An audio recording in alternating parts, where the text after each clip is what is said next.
اس میں تو ہے نا کہ اس شخص کے بارے میں تیرا کیا عقیدہ ہے. اس میں من نبیوں کا الفاظ ہیں. جامعہ ترمذی 3120. اچھا اللہ کا شکر ہے کہ یہ نہیں پوچھتے تیرا فرقہ کون سا ہے, تو کس امام کی تقلید کرتا تھا, کیڑی مسیتی تو نماز پڑھتا سا ہے. دیکھ لو کوئی چیز نہیں. تیرا رب کون ہے, تیرا دین اور نبی صلی اللہ علیہ وسلم. تو دنیا میں بھی ہم یہ کہتے ہیں اللہ, رسول, قرآن, یہی بات ہے. تو قبر کے اندر جا کر بھی یہی سوال ہے. اب وہ جب 3 سوالوں کے جواب دیتا ہے تو فرشتے چوتھا سوال اس سے پوچھتے ہیں, جو میں نے قبر کا چوتھا سوال, مسئلہ نمبر 78, تمہیں کیسے پتا چلا, ان 3 سوالوں کے جواب تمہیں کیسے آئے. وہ کہتا ہے میں نے اللہ کی کتاب پڑھی تھی, میں اس کتاب پر ایمان لایا اور میں نے اس کے حق ہونے کی تصدیق. اللہ کی کتاب پڑھی ہوگی تو تصدیق کرے گا نا. اگر سنا کے سنی ہوگا تو کیا تصدیق کرے گا. ہاں پڑھا کے سنی ہوگا تو تصدیق کر دے گا.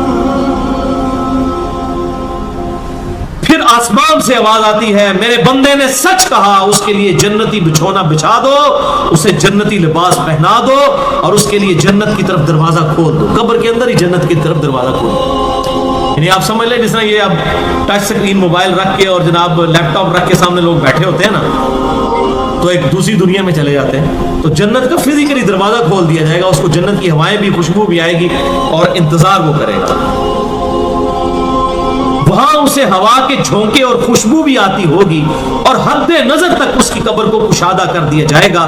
خوبصورت چہرے, خوبصورت لباس اور بہترین خوشبو والا ایک شخص اس کے پاس قبر میں آئے گا اور کہے گا اس چیز سے خوش ہو جا جو چیز تجھے خوش کر دے. یہ وہ دن ہے جس کا تجھ سے وعدہ کیا جاتا تھا. وہ شخص پوچھے گا کہ اے شخص تو کون ہے, تیرا چہرہ بھلائی لانے والا چہرہ ہے.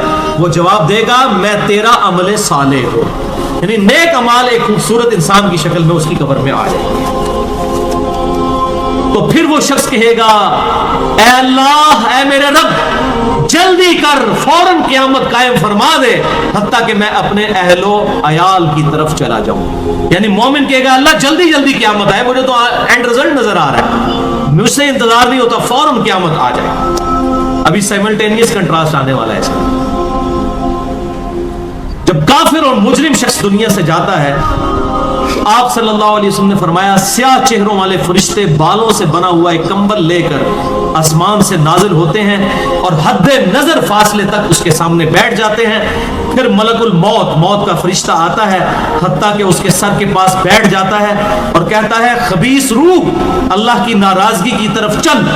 وہ روح اس کے جسم میں پھیل جاتی ہے تو وہ ملک الموت اس طرح اسے کھینچتا ہے جیسے لوہے کی سلاخ کو گیلے اون میں سے کھینچا جاتا ہے. کر کے گرم سلاخ جو ہے وہ اونی کپڑے کے اندر, گیلے کے اندر ڈال کے یوں کھینچی جائے نا, اس طرح اس کے پورے جسم سے اس کی روح نکالی جاتی ہے. پھر ملک الموت سے باقی فرشتے اس کی روح کو لے کر پلک جھپکنے کے برابر بھی وہاں نہیں رہنے دیتے حتیٰ کہ وہ اسے بالوں سے بنے ہوئے کمبل میں لپیٹ لیتے ہیں اور اس سے زمین کے مردار سے نکلنے والی انتہائی بری بدبو نکلتی ہے. وہ اسے لے کر اوپر چڑھتے ہیں تو وہ فرشتوں کی جس جماعت کے پاس سے گزرتے ہیں تو فرشتوں کی جماعتیں کہتی ہیں کیسی خبیث روح ہے. وہ کہتے ہیں یہ فلاں بن فلاں کی روح ہے اور وہ اس کی دنیا کا انتہائی کبھی نام لے کر بتاتے ہیں حتیٰ کہ اسے آسمانی دنیا تک لے جایا جاتا ہے. اس کے لیے دروازے کھولنے کے لیے درخواست کی جاتی ہے تو آسمان کے دروازے اس کے لیے نہیں کھولے جاتے. پھر رسول اللہ صلی اللہ علیہ وسلم نے سورۃ الاعراف کی آیت پڑھی کہ ان کے لیے آسمانوں کے دروازے نہیں کھولے جائیں گے, وہ جنت میں داخل بھی نہیں ہوں گے حتیٰ کہ اونٹ سوئی کے سوراخ سے گزر جائیں گے. پھر اس کی روح اس کے جسم میں لوٹا دی جاتی ہے اور 2 فرشتے اس کے پاس آ کر اس سے پوچھتے ہیں تیرا رب کون ہے. اب اس سے بھی سوال ہوتا ہے. وہ حیرت زدہ ہو کر کہتا ہے ہائے افسوس, ہائے افسوس, میں نہیں جانتا, میں نہیں جانتا. پھر پوچھتے ہیں تیرا دین کیا ہے. وہ پھر حیرت زدہ ہو کر کہتا ہے ہائے افسوس, ہائے افسوس, میں نہیں جانتا, میں نہیں جانتا. پھر اس سے پوچھتے ہیں کہ جو شخص تم میں مبعوث کیے گئے وہ کون تھے. تو وہ کہتا ہے ہائے افسوس, میں نہیں جانتا, میں نہیں جانتا. پھر آسمان سے آواز آتی ہے اس نے جھوٹ بولا, اس کے لیے جہنم کا بچھونا بچھا دو. اور بخاری میں الفاظ ہیں 1374. اس کے جواب میں فرشتے پھر اس سے چوتھا سوال کیا کرتے ہیں لا دریتا ولا تلیتا. اور تو نے خود پڑھ کر سمجھنے کی کوشش کیوں نہیں کی, یا جو لوگ سمجھے ہوئے لوگ تھے, کتاب و سنت کے منہج پر چلنے والے لوگ تھے, ان کے ساتھ تو کیوں نہیں چلا. اللہ تعالیٰ فرماتا ہے اس کے لیے جہنمی بچھونا بچھا دو، جہنم کی طرف ایک دروازہ کھول دو، وہاں سے گرمی اور گرم ہوا اس کی قبر میں آتی رہے گی، اس کی قبر کو اس قدر تنگ کر دیا جائے گا کہ اس کی پسلیاں ایک دوسرے کے اندر داخل ہو جائیں گی، اور ایک قبیح چہرے والا شخص قبیح لباس میں انتہائی بدبودار حالت میں اس کے پاس آئے گا اور اسے کہے گا تمہیں ایسی چیزوں کی بشارت ہو جو تمہیں غمزدہ کر دیں، یہ تیرا وہ دن ہے جس کا تجھ سے وعدہ تھا۔ وہ پوچھے گا تو کون ہے؟ تیرے چہرے سے تو خیر کی توقع نظر نہیں آتی۔ وہ جواب دے گا میں تیرا خبیث عمل ہوں جو تو دنیا میں کیا کرتا ہے۔ بات عمل کے ساتھ ہی ہے، صرف کلمہ پڑھنا کافی نہیں ہے، عمل۔ پھر وہ کہتا ہے میرے رب قیامت قائم نہ کرنا، اے میرے رب قیامت قائم نہ کرنا۔ مومن کیا کہتا ہے؟ قیامت قائم کر رہے اللہ۔ اب یہ وہ حدیث ہے وہ جس اس آیت کو حل کرتی ہے جو پچھلی دفعہ ایک بھائی نے سوال بھی کیا تھا، سورہ یاسین کی آیت نمبر ہے 52۔ قالوا یا ویلنا من بعثنا من مرقدنا، یعنی جب قبروں سے نکالا جائے گا مجرموں کو، وہ کہیں گے ہائے افسوس ہمیں کس نے ہماری قبروں سے باہر نکالا۔ تو اللہ تعالیٰ کیا فرمائے گا؟ ھذا ما وعد الرحمن وصدق المرسلون، یہی ہے وہ جس کا وعدہ رحمان نے کیا تھا اور رسولوں نے سچا کہا تھا۔ تو کہتے ہیں جی منکرین عذاب قبر کہتے ہیں جی وہ انسان کیوں کہتے ہیں ہماری قبروں سے کس نے اٹھا لیا، تو اس پہ عذاب تو نہیں ہوتا؟ عذاب تو ہو رہا ہے۔ وہ آپ دیکھیں اس وہ حدیث میں کیا کہہ رہا ہے اللہ، قیامت قائم نہ کرنا، یعنی یہ عذاب تو آیا، قیامت آئی تو پھر بڑا عذاب بھی مجھ پر آئے گا۔